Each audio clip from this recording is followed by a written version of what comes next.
This is Democracy Now!, democracynow.org, The War and Peace Report. I'm Amy Goodman. In California, 2 teenage gunmen fatally shot 3 people on Monday at the Islamic Center of San Diego, the largest mosque in San Diego County. Among the dead was a security guard, now identified as Amin Abdullah, a father of 8, who police say played a pivotal role in saving lives, particularly children's lives. The suspects, aged 17 and 19, were found dead from apparent self-inflicted gunshot wounds in a car near the scene. Police are investigating the attack as a hate crime.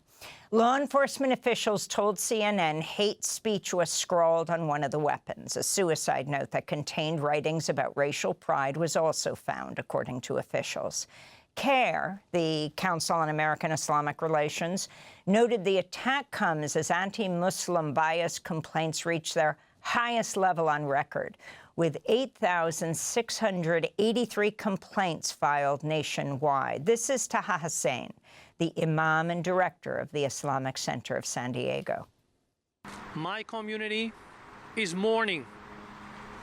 This is something that we have never expected to take place. But at the same time, the religious intolerance and the hate, unfortunately, that exists in our nation is unprecedented. All of us, we are responsible for spreading the culture of tolerance, the culture of love.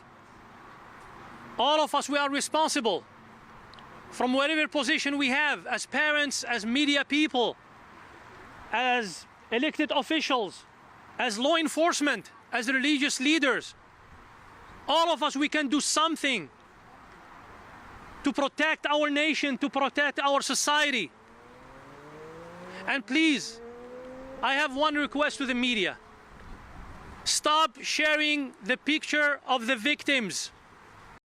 Let the families mourn. Let them pray, as we do always at the Islamic Center of San Diego. It's a house of worship, it's not a battlefield. Come on.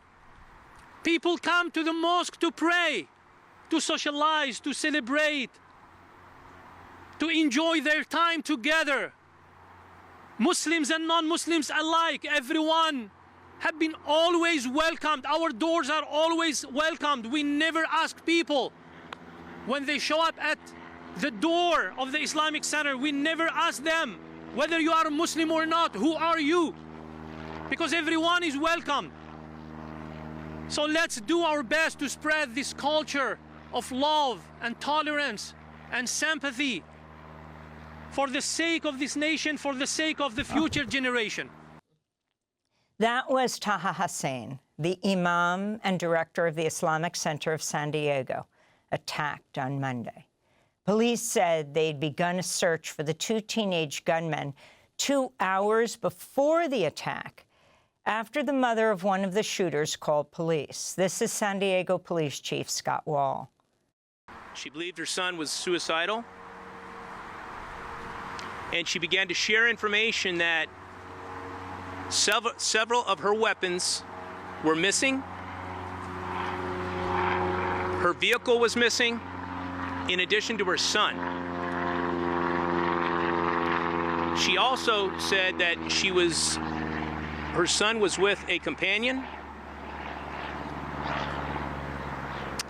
and that they were dressed in camo, and that is not consistent with what we would typically see from somebody that is suicidal. That's the San Diego Police Chief. We're joined now by Linda Sarsour, Palestinian American Muslim organizer, friend of the Imam at the Islamic Center of San Diego, author of We Are Not Here to Be Bystanders, and co-founder of MPower Action Fund. Linda, thanks so much for joining us again, but under these incredibly sad circumstances. The guard has just been named who was killed by the gunmen themselves apparently dead of self-inflicted wounds. Can you talk about what you heard yesterday and your reaction as it was unfolding? You're a friend of the Imam. I immediately saw a tweet on X that said that there was a shooting at the Islamic Center of San Diego, and I immediately texted Imam Taha Hussein, who's an old friend of mine, and I said, "Are you okay?" And he immediately called me back and said that we are in a lockdown right now. There's been an active shooting. At that moment, he had not known about all the fatalities, but they did know about Brother Amin Abdullah, who was the armed security guard of the mosque and a father of 8 and a wonderful, incredible human being that I also had the honor and privilege of meeting myself. There are also 2 other adult males that were also killed in the shooting. One of them is Brother Mansour, also known as Abul Izz. He is an elder, a caretaker of the mosque, also was running the Islamic bookstore at the mosque, and just a beloved kind of uncle in the community.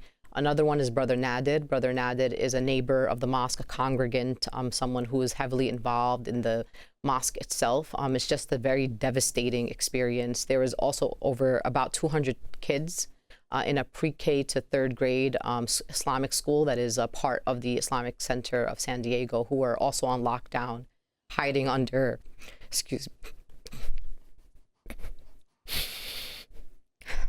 hiding under desks and closets.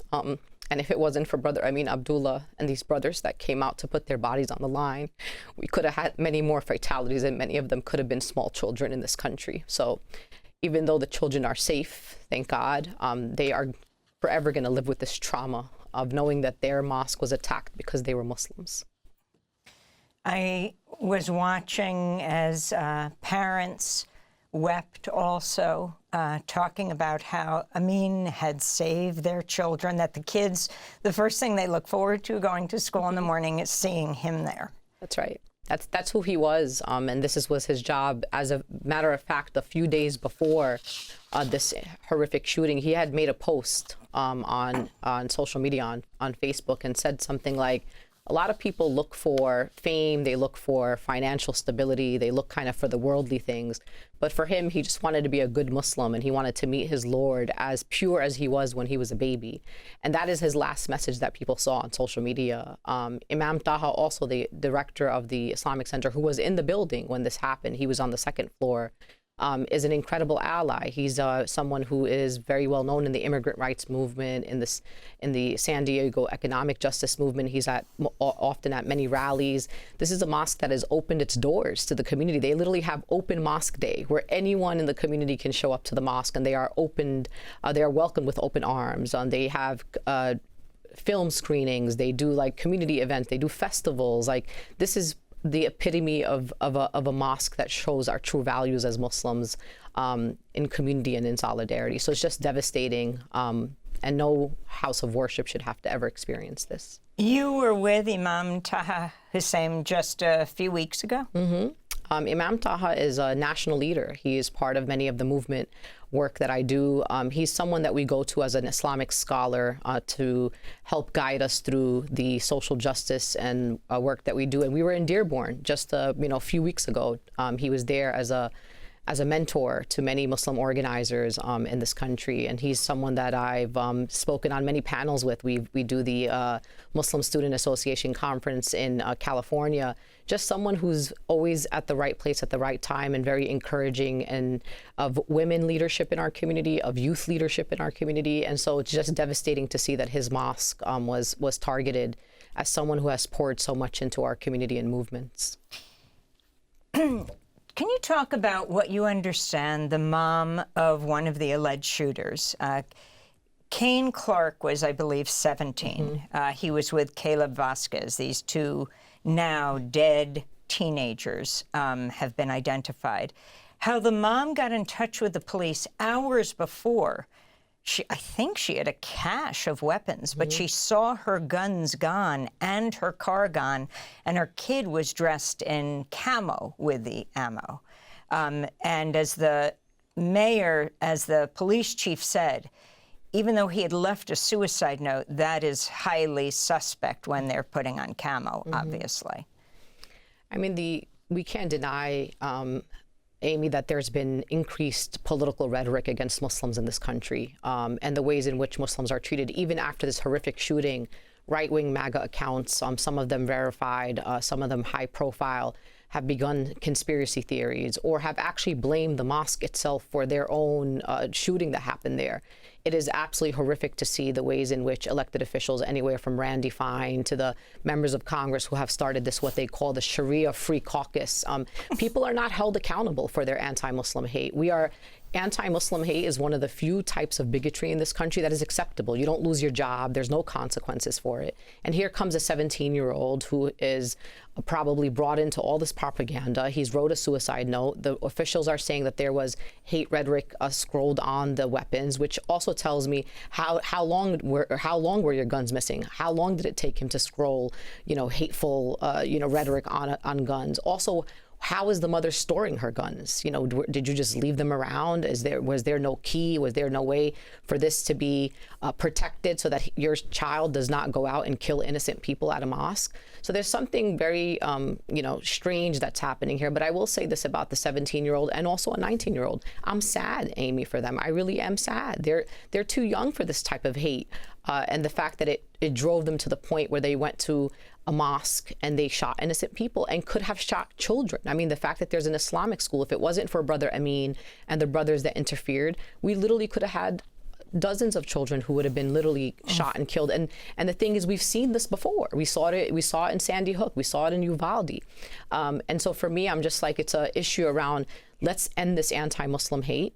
Let's make sure that there are consequences for people who propagate this hate, for media outlets who propagate this hate. And also, let's get some sensible gun reform. How did this mother get were they registered guns? How was she storing them at home? How did your son wear where did your son get cameo from? Like wearing, the whole thing it just seems like it just doesn't make sense. During a televised news conference on Monday, a woman disrupted the news conference just as San Diego Mayor Todd Gloria was beginning to speak. She accused him of emboldening what she called Zionist propaganda. Thank you. Direct result of your leadership! Your leadership! Our Muslim brothers and sisters have been talking to you for how long? You have to listen to them, Todd. Just like you did with ICE. It's was Trump. rolled in It's Trump. ICE. Hate Was speech. rolled in Zionist propaganda. Hate speech. And you'll keep doing it as long as it lines up. So after that, the mayor began speaking, but she referred to him as Todd, which was his first name. Linda Sarsour, I don't know if you could make out what she was saying, but if you could respond. She was saying basically to him that this is that you're part of the problem. That this is because you've emboldened this hateful rhetoric. Like she was basically holding him accountable. Mayor Todd, in the course of genocide, has condemned Palestinian organizers. He condemned Palestinian students. He would never show up to any events led by Palestinian American or Muslims that were related to the genocide in Gaza. And he continued to vilify folks that organized around the genocide. And he is someone who has aligned himself with right-wing Zionists and others. So I think, again, who you ally with as a leader of a city, right, like San Diego, tells me where you stand. If you're going to be willing to stand with people who are condemning, vilifying, dehumanizing people who are standing up for justice for the Palestinian people, then you're part of the larger problem that we have here, which is reaffirming anti-Muslim, anti-Palestinian, and anti-Arab hate. You know this, Amy, in this country. People don't know the difference between a Muslim, Arab, or a Palestinian. And that's the problem here. And so all these things are conflated. In the past, this mosque has been targeted during genocide by right-wing media. There was a New York Post article that just literally got published yesterday after a horrific shooting that basically said the shooting that happened at an Islamic center with a history of controversy. Like they're instead of reporting the news, they're telling us that there's a controversial mosque here. What does that have to do with what is happening to these people? The far-right political activist, Trump ally Laura Loomer, posted a message on X on Monday reading, "The mosque that was, quote-unquote, supposedly shot up today. Just remember the people who attend this mosque want us all to be killed. We will be told they are such amazing people. I'm not advocating for violence. I condemn violence. I'm showing you how evil this mosque is and always has been. It should be raided by ICE and the FBI," she tweeted. In a follow-up tweet, Laura Loomer called for the DHS to, quote, deport every Muslim in America back to the Middle East, unquote. Your response, Linda. And this is exactly what's across the entire internet. That's it. This is the conspiracy theories blaming us for the tragic and horrific shooting that has happened at this mosque. And this is the kind of rhetoric that's acceptable. No one else, Amy, would be able to say something like Laura Loomer about any other religious community. Again, for us, it's acceptable. Her posts won't get taken down. There will be no consequences for a Laura Loomer. But here we have 3 adult men, beloved in their community, in an incredible mosque where their neighbors love them. There are people that have come out and spoken about them, pastors, rabbis, those that have visited this mosque and know that this mosque is a community center. It's a beloved place. I've been there so many times, Amy. It's so incredible. It's one of the most diverse mosques in all of America, from the African continent, from South Asia, from the Arab world, from converts in the United States of America to Latino Muslims. They have Spanish-speaking programs. I mean, it's just an incredibly beautiful place. They welcome the formerly incarcerated. This is the kind of people that they are. Imam Taha is one of the most incredible leaders we have in this country, and it's just despicable that we allow this kind of rhetoric, especially after a horrific shooting. Thanks for watching Democracy Now! On YouTube. Subscribe to the channel and turn on notifications to make sure you never miss a video. And for more of our audience-supported journalism, go to democracynow.org, where you can download our news app, sign up for our newsletter, subscribe to the daily podcast, and so much more.